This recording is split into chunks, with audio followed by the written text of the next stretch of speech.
நான் சொன்ன டிப்ஸில் சுட பண்ணின சாதம் எவ்வளோ ஃப்ரெஷ் ரைஸ் மாதிரி சூப்பராக இருக்கு பாருங்கள் இதுதான் அவ்வளோ ஃப்ரெஷ்ஷாக சூப்பராக ரெடி ஆகிருக்கு.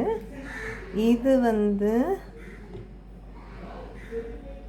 நம்ம சொன்ன கத்திரிக்காய் சாரிங்க கோவக்காய் கேரட்டு தக்காளி பழம் போட்ட பருப்பு கூட்டு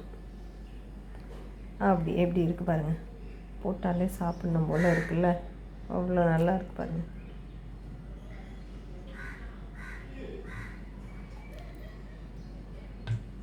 எக்ஸலண்ட்டாக இருக்கும்.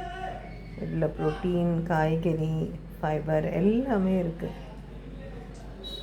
எக்ஸலண்ட்டாக. இது கூட ஒரு பீஸ் உங்களுக்கு பிடிச்சிருந்தா வீட்டில் போட்ட அவக்காய் மாங்காய் நல்லா ஊறினதுனால அப்படி இருக்குது, செமையாக இருக்குது. அப்புறம் ஒரு ஊற்றுன கெட்டி பசுந்தயிர். இதாங்க இன்றைக்கி லஞ்சு. உங்கள் வீட்டில் என்ன லஞ்சுன்னு சொல்லுங்கள். பிடிச்சிருந்தால் லைக் பண்ணுங்கள், சப்ஸ்கிரைப் பண்ணுங்கள் ப்ளீஸ். தேங்க்யூ.